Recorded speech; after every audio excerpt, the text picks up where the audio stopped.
The Indolycan was created by Jennifer Vale herself with the secret help of Dr. Wu. She came up with the idea when she was tasked with creating a new apex.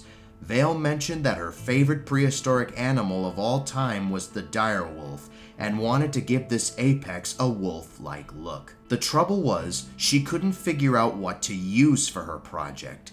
Then she got a visit from Dr. Wu, who wanted to help her with the project. Vale understandably did not trust Dr. Wu due to the Indonemes incident, but with some persuasion, she let her guard down and heard the man out. Wu suggested that he could combine his Indoraptor's DNA with the DNA of a few other creatures. Though skeptical, Dr. Vale reluctantly agreed, and the two got to work. After some bugs and glitches, the new apex was finally completed. The result combined the DNA from the direwolf with Baryonyx, Thylacoleo, Tyrannosaurus Rex, and Velociraptor. The Indoraptor that Dr. Wu used was his Gen 2 Indoraptor, which was made using Blue's DNA, hence the color pattern resemblance that this wolf had. Dr. Vale thought the creature was the most beautiful thing she had ever seen, and thanked Dr. Wu for his help. She was now ready to present it to InGen's board of directors. When she got there, she presented the animal and the board was quite impressed. When one of the members asked what she calls it, she replied by saying she called it the Indolycan. The board froze when they heard that.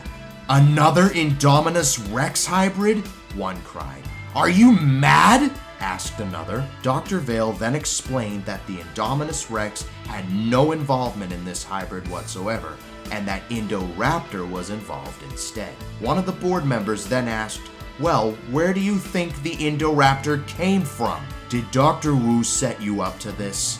asked the head. Dr. Vale then pleaded for them to give this creature a chance, and then explained that Blue, the Velociraptor, was involved in this apex's creation. After back and forth talking, the board reluctantly agreed to give the hybrid a chance. When they put the wolf into an enclosure, it walked around and checked the place out. Size-wise, this wolf was about 50% larger than the average direwolf. Dr. Vale even gave this specimen a name, which she called Blue Moon. At first, the wolf was content with her new enclosure, but a few days later would show signs of depression. Sometimes the wolf would walk in circles for a few hours at a time, while other times she would just lay there. The staff members tried to feed the wolf, but she refused to eat.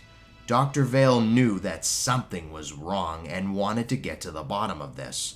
She did research on her laptop about wolves and their behavior and discovered that wolves were born pack hunters, meaning they hunted in groups. She then came to the conclusion that maybe the Indolycan was actually lonely and just needed a friend or two. She brought this up to the board and they agreed to transfer the direwolf pack they had into Blue Moon's enclosure.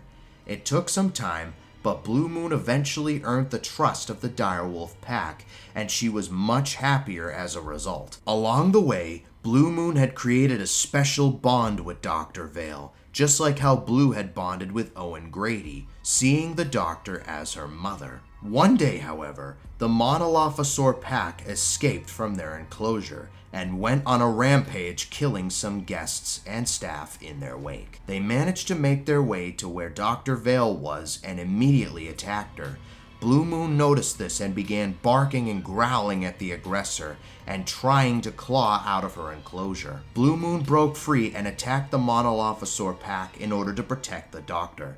The direwolves soon joined in to help their friend fend off the Monolophosaurs. They killed some of the members before the rest retreated and were captured by the ACU. Blue Moon then turned her attention towards Dr. Vale. She licked her and sniffed her, whimpering to make sure that she was okay. Then she returned back to her enclosure and ordered the direwolves to do the same. After their enclosure was repaired, Dr. Vale would visit Blue Moon every now and then, where they would play fetch or she would teach Blue Moon how to do tricks, and the two were now closer than ever before.